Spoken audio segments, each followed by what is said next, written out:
Satani yarateye mu ngo.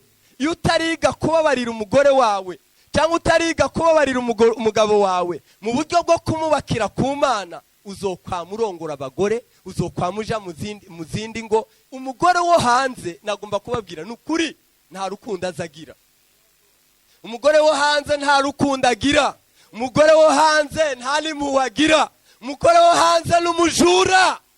Ariko girira imbabazi uwo muri kumwe, mubabarirane uwo mugendana, mwubakane uwo mugendana. Umwasi ntakabatsinde, mubeho nk'abatsinda kuko umwasi yatsinze urupfu na kuzimu. Iyo utararenga ku bintu rero ntushobora kugira mu bwiza bw'Imana. Habiweze kandi utararenga ku bihe wabanye n'abakubabaje ntabwo ushobora kugira mu bwami bw'Imana. Nibishoboka twibeshe ko turiko tuja mu ijuru ariko turiko turarimbuka ko taragira ibyo turekura. Uwo mwana rero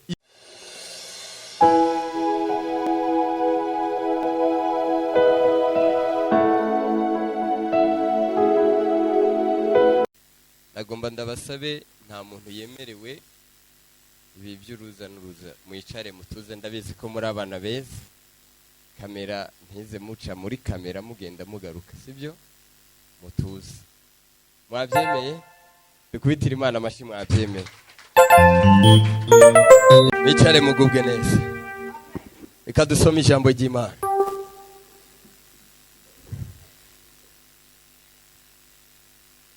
Turashimira Imana ku bashitsi, turashimira Imana ku banyamakuru ba Life in Jesus Christ. Turashimira Imana ku bariko baradukurikira aho baherereye hose ku mpande z'isi. Imana iduhana umugisha. Reka dusome ijambo ry'Imana muri Zaburi 136. Musomyi mwiza yihuta. Zaburi 136. Kandi shimira Life Worshipers, shimira n'iriba ry'urukundo baririmbye neza cyane. Amen. Kasome ndasoma umurongo wa mbere kugera ku wa gatatu. Haravuga ngo nimushimire Uwiteka kuko ari mwiza, kuko imbabazi ze zihoraho iteka ryose. Kabiri haravuga ngo nimushimire Imana nyamara nyamana Imana nyamana kuko imbabazi zayo zihoraho iteka ryose. Gatatu nimushimire Umwami w'abami kuko imbabazi ze zihoraho iteka ryose. Amen. Reka twongere dusome hano epfo gato tumanutse 26. Haravuga ngo nimushimire Imana yo mu ijuru kuko imbabazi zayo zihoraho iteka ryose. Dukubitira amashyi ijambo ry'Imana. Reka twongere dusome mu butumwa bwiza bwa Matayo igice cya 18. 18 mu butumwa bwiza bwa Matayo. Ndasoma mu izina rya Yesu Kristo umurongo wa 21.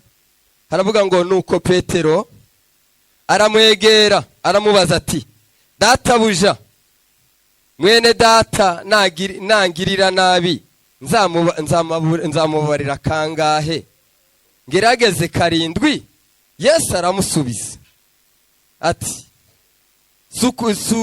sinkubwiye yuko ugeza 7, ahubwo yuko ugeza 77. Nico gituma ubwami bwo mu ijuru bwagereranywa n'umwami washatse kubarana n'abagaragu be umubare w'ibyo yababikije. Abanje kubara bamuzanira umwe muri abo yishyuza itaranto inzovu. Ariko kuko yari adafite ibyo kwishura, shebuja ategeka kumugura n'umugore we n'abana be n'ibyo afite byose ngo umwenda ushire. Umugaragu aramupfukamira aramwinginga ati, mwami, nyihanganire nzakwishura byose. Shebuja aramubabarira aramureka amuharira umwenda. 28. Ariko umugaragu arasohoka asanga umugaragu mugenzi we yagurije idenariyo 100. Aramufata aramuniga, aramubwira ati nyishura umwenda wanje. Umugaragu mugenzi we yikubita hasi aramwinginga ati nyihanganire nzakwishura. Ntiyakunda, maze agenda amushyira mu nzu y'imbohe kugeza aho azamarira kumwishyurira umwenda. Abagaragu bagenzi be babonye ibibaye barababara cyane, bagenda babwira shebuja uko bibaye byose. Maze shebuja aramuhamagara aramubwira ati wa mugaragu mubi we, naguhariye wa mwenda wose kuko wanyinginze.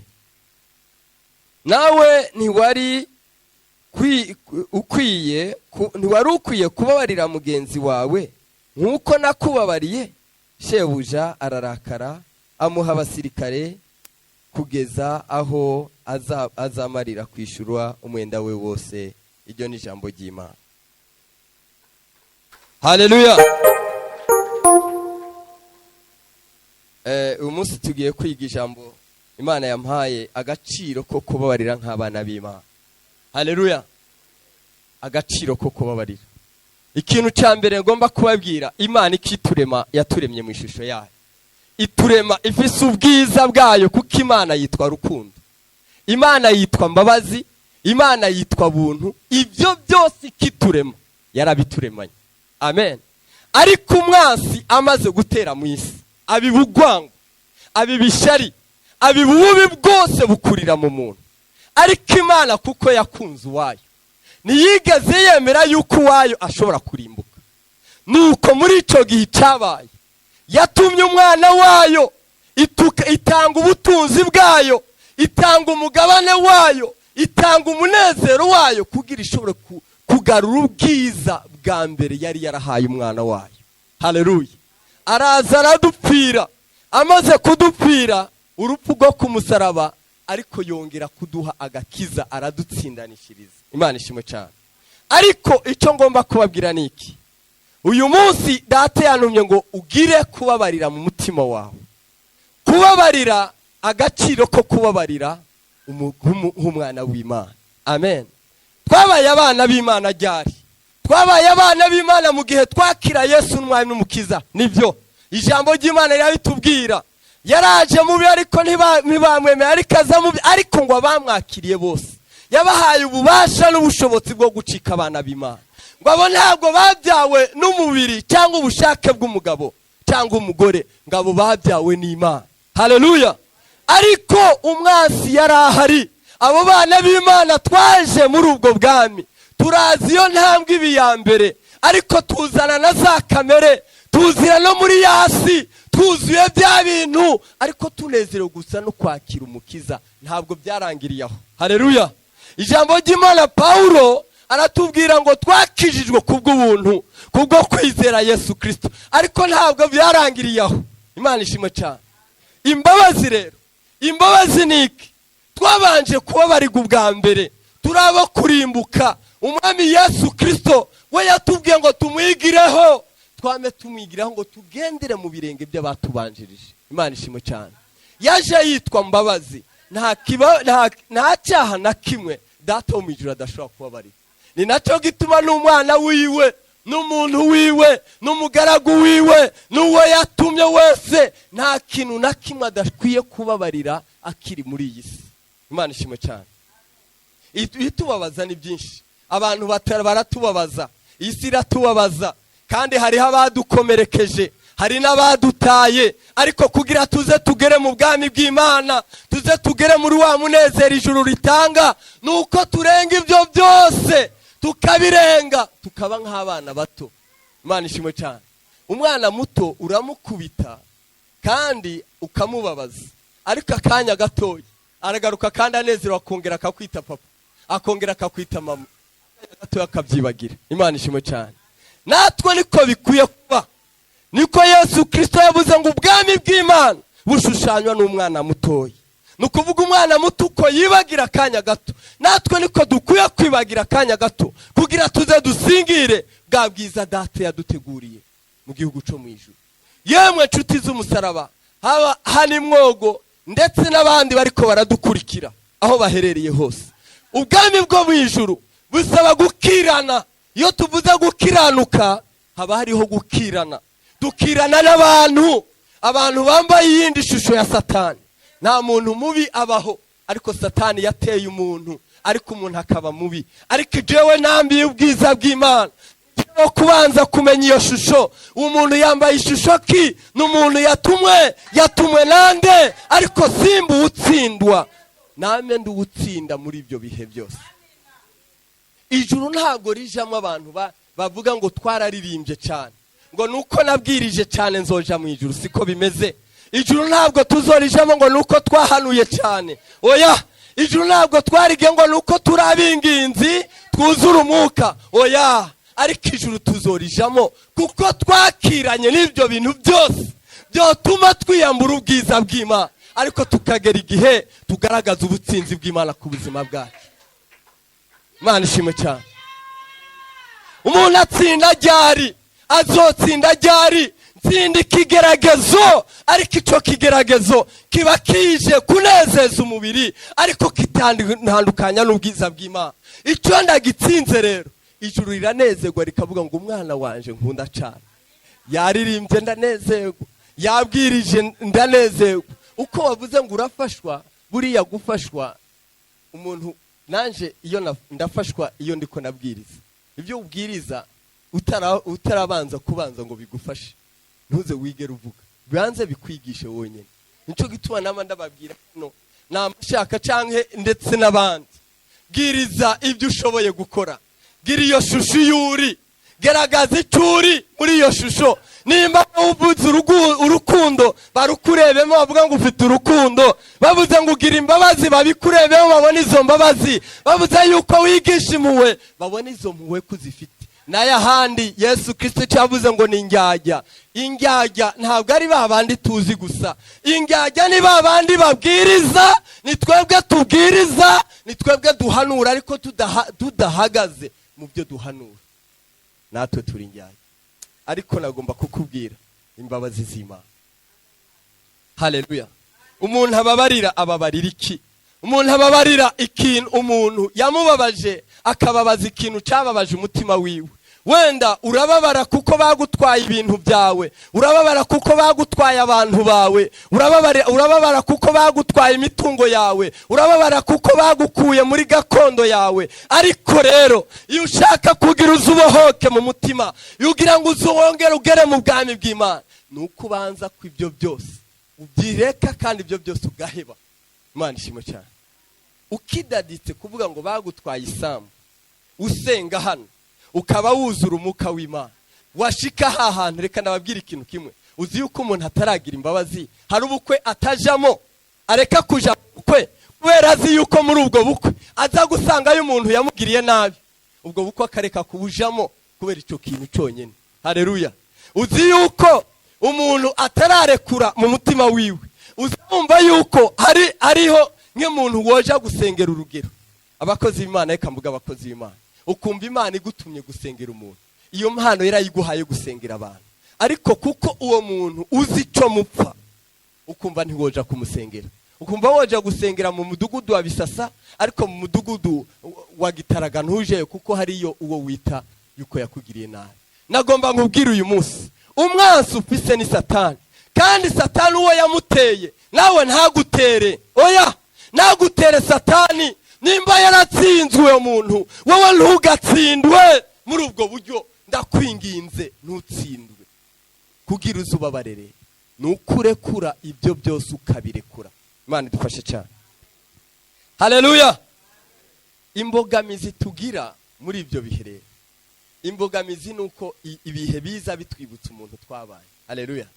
Nama ndababwira igihe kimwe jewe ngitekereza muri ya myaka yose hano ngenda mu ruzerero rwo kuvuga ubutumwa aha mu Rwanda, ngenda mu mirenge itandukanye aho Imana uko inyoboye, ariko nari mfise igikomere kimwe.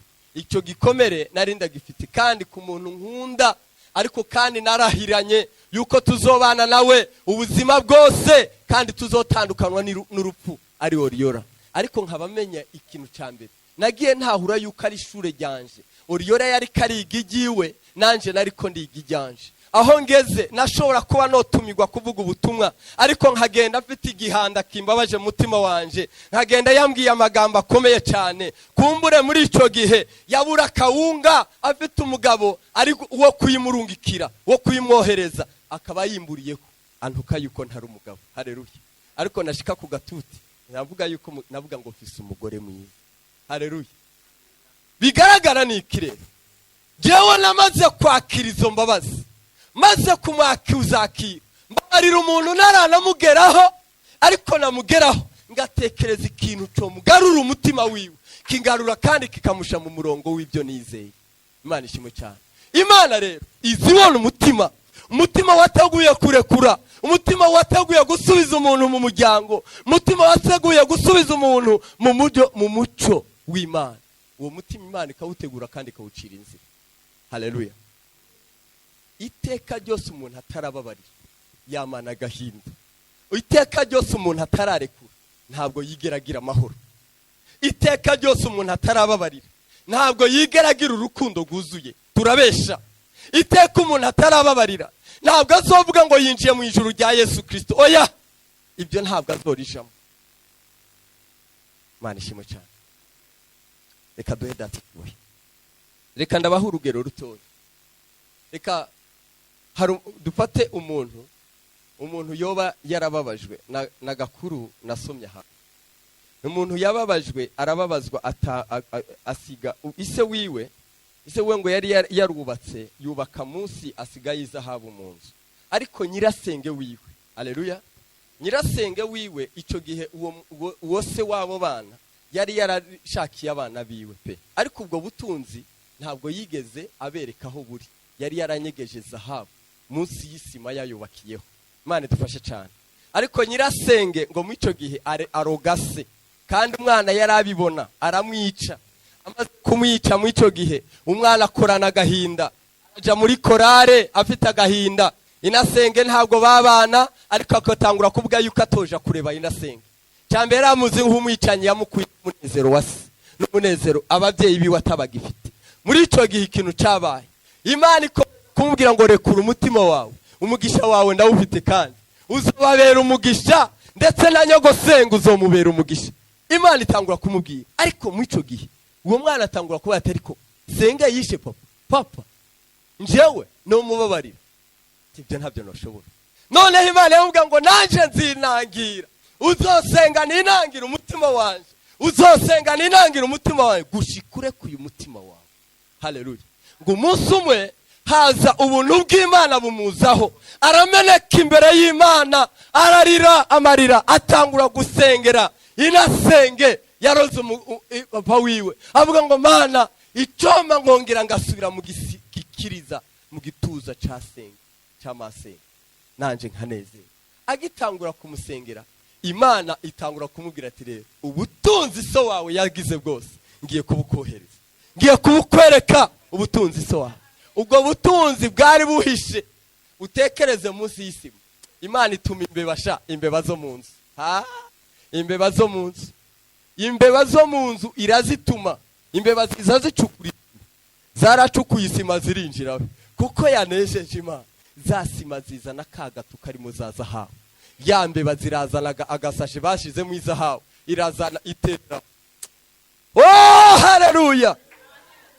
Ikimana yari yateguye kugira ngo niyabohoka azoze kubohora imitima ya irasenga ahari. Nawe yari afite agahinda, ariko wamenye Imana yari umwana, yari muri korale, yarabwiriza, ariko izo mbabazi yagomba kuzimubabarira kugira zigere no kuri inasenga. Iyo utararenga ku bintu rero ntushobora kugira mu bwiza bw'Imana. Habiweze kandi utararenga ku bihe wabanye n'abakubabaje ntabwo ushobora kugira mu bwami bw'Imana. Nibishoboka twibeshe ko turiko tuja mu ijuru, ariko turiko turarimbuka ko taragira ibyo turekura. Uwo mwana rero izo zahabu ngo azigurishije, agurishije kuko yari yaramenye ibanga, ngo ategura ibiseke byo kuja kuraba irasenga. Yagiriye nabi, ajana ibitenge, ajana inka, agiye kumuhemba. Haleluya. Ariko inasenga yibutse ibyo yakoze, yibutse ibyo yakoreye umuryango, arariragira agahinda. Uwo mwana amuzaniye ibyo. Haleluya. Ariko icyo uwo mwana cyose yamubwiye, yategerezwa kubohoka. Mwene data uri hano, mbega wowe ufite uwo muva ikintu na mugenzi wawe, nagomba nakubwire, Imana yantumye uyu munsi, nimba utararekura mugenzi wawe, ntuze wigere wimaza yuko ku Mana hari ibyo urindiriye yuko bibohoka. Uracyaboshe kandi ubuzima bwa benshi urabuboshe. Uwo mwana yabohoye irasenge, yongera nawe anezeza Imana, aramubohora. Hari abantu benshi tuboha kandi hari n'abatuboshe. Twebwe kumenya Imana turenge kuri ibyo. Imana ishimwe cyane. Ijambo ry'Imana ryatubwiye muri Zaburi, yavuze ngo dushimire Uwiteka kuko imbabazi ze zihoraho ibihe byose. Imbabazi z'Imana ntiziza gusa ngo nuko ndiko ndasenga oya. Imbabazi z'Imana zihoraho iteka ryose. Imbabazi z'Imana ziriho, baranyanze ndacabariwe, ariko barantaye, Imana iracitwa mbabazi, bakinsuzugura, imbabazi z'Imana ziracari kuri njewe. Imana ntabwo igabanika imbabazi n'ibihe umuntu arimo, ntibishoboka. Imana ishimwe cyane. Icyompa twebwe uko twoba turi baki, ibyo dusengera ni byinshi. Turasengera kuba twohindurirwa amateka, turasengera kuba twohindurirwa ubuzima. Ariko nagomba kubabwira ikintu kimwe. Reka ntange urugero ruto nk'abantu bafise imiryango hano. Amen. Je namenye ibanga rimwe. Namenye yuko madamu wanje niwo munezero Imana yampaye. Haleluya. Imana imaze kumumpa noneho yongeraho abana. Amen. Ariko namenye yuko mu rugo twama turi mu munezero gusa wo kuzura umwuka. Hari ibitero bishobora, byo bitero rero bishobora kuza ari jewe biturutseho cyangwa bigaturuka kuri madamu. Nabanda babwira madamu wanje ari igihe akantu kaza kandi ari we yakazanye. Amen. Ariko nkabanzi yuko ndakubakiye ko muri uwo mwanya ushobora kuba nobura umunezero.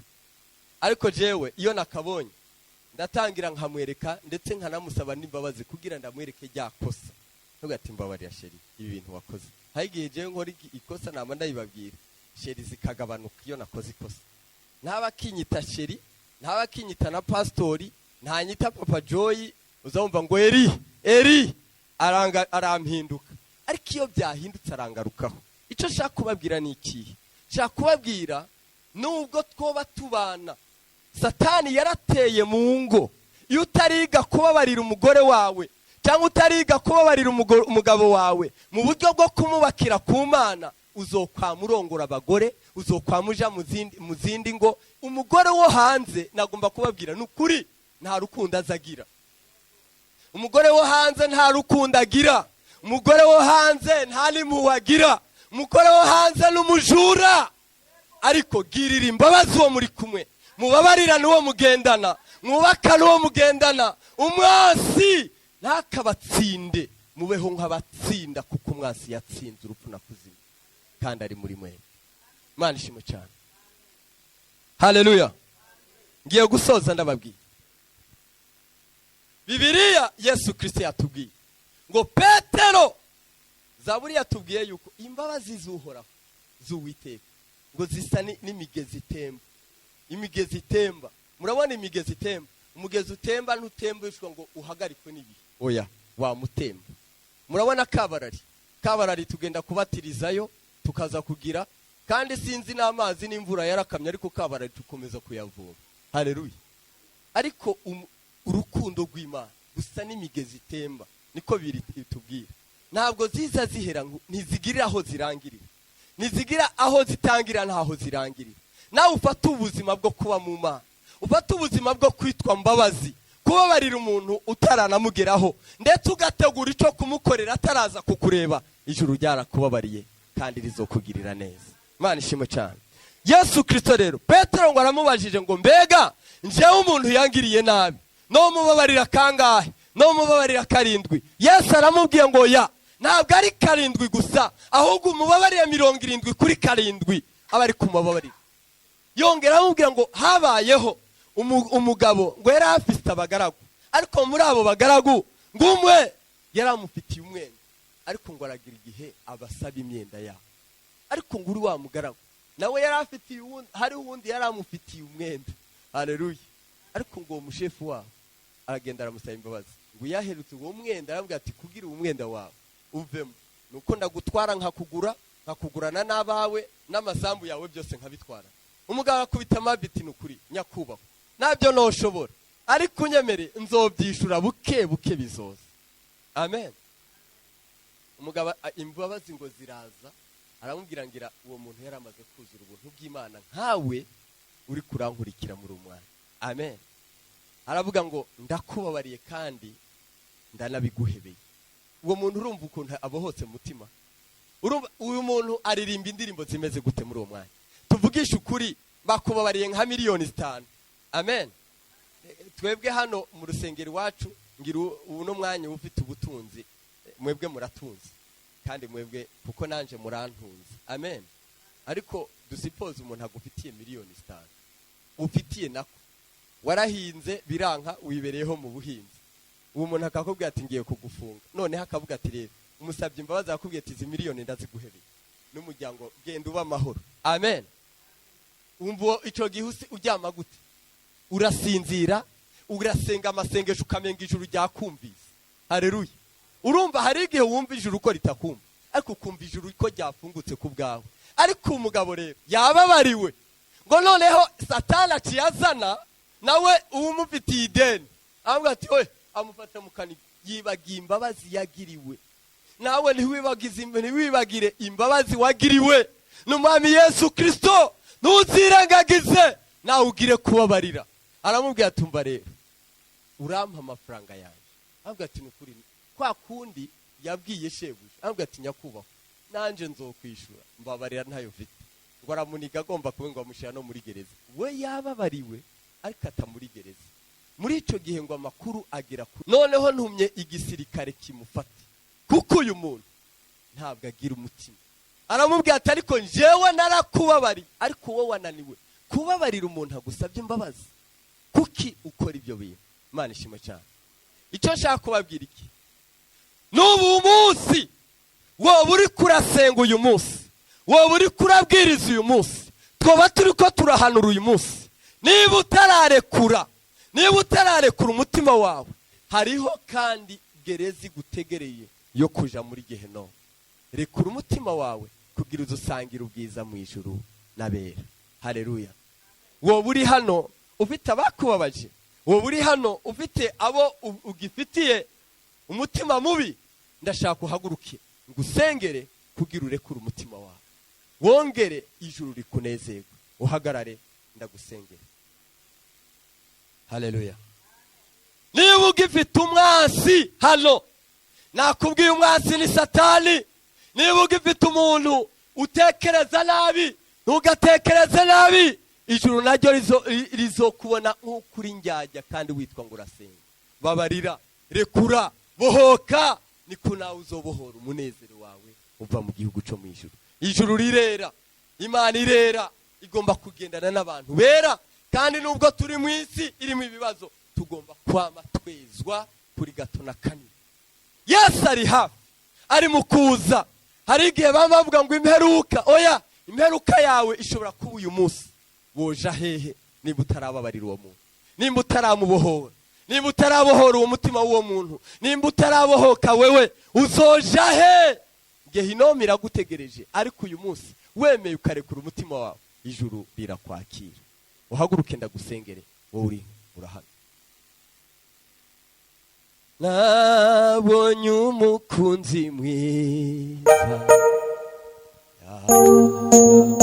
ntamuzi, utera intambwe uzi imbere, yafatishije umugozi, ari rwo rukundo rwe, izo ngoyi zezane ye, kubimba ndataye rwose nduwe nduwe nawe nuwa kugeza iteka ryose nduwe nawe nuwa kugeza iteka ryose. Amen. Amen. Imana ibaha umugisha. Mwegere haruguru gato hafi ya worship team. Amen. Ndashaka ndabatuma ikintu kimwe bene data. Imana irabakunda kandi ubutumwa nimwe bwazi y'uyu munsi. Imana ibafitiye umunezero kandi ubutumwa nimwe bwazi y'uyu munsi. Imana ibafitiye guhindurirwa amateka, ubutumwa nimwe bwazi y'uyu munsi. Dushobora kubaho tutozoba nk'uko abandi babayeho, turashobora kuba tutazojya nk'uko abandi bajya, turashobora kutazoba mu mazu y'abandi nk'uko abandi bayabamo meza, turashobora kuba tutazogendera ibyo byiza abandi bataka, ariko tukazoba muri cya gihugu cyo mu ijuru Yesu Kristo yaduteguriye. Icyo ngomba kukubwira rero, wowe uteye intambwe ukicuza mu mutima wawe yuko hari ibigushinja, utababariye uwo waboshe, nagomba ngutume no munsi uvuge ngo Mana imbabazi umbabarire kuko naboshe umuntu. Wongere kandi usaba imbaraga z'Imana zo kuzokorera uyu muntu waboshe cyanke yakugiriye nabi, umugaragariza ubugwaneza, kuko Yesu Kristo yatugaragarije ubugwaneza mbere y'ibyaha twari twarakoze. Reka ndabasengera. Data wera uri mu ijuru, ubwoko bwawe Mwami ndabusengeye, ndakwinginze mwamugira neza, baha imbabazi Mwami, kuko Mwami imitima yabo yuzuye ububi, bamenye yuko buzuye ububi, kuko Mwami batigeze bagira imbabazi kuri benshi, ariko bamenye neza ko bababariwe nawe. Ndakwinginze Mwami, ndakwinginze Yesu, bababarire beze imitima yabo, uyakure mu rwango, uyakure mu inzitizi zose zotuma batagera mu bwami bwawe, maze Mwami baha imbaraga zo gukorera abo bakoreye nabi, bo kubagariza ubugwaneza, bo kububakira kuri wewe, bo kububakira Mwami mu nzira zawe, kugira Mwami maze bambikwa amakamba muri cya gihe kuza gutora itorero ryawe. Urakoze rero Yesu, ndagushima kandi ko wumvise kandi ubanye natwe kandi ugiye kubakorera kandi ubakoresheje ibyicubahiro mu izina rya Yesu Kristo. Amen. Imana ibahe umugisha, mugende mufite umuhigo mu mutima wanyu wo kuvuga yuko twarekuriye uwo muntu, ugende wamurekuriye umutima wawe kandi ugende n'ikindi gihe no kumusaba imbabazi, umusaba imbabazi. Genda mwicare mugubwe neza, muhaguruke mwese dusoza amateraniro yacu.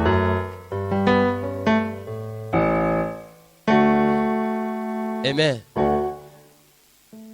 Haleluya.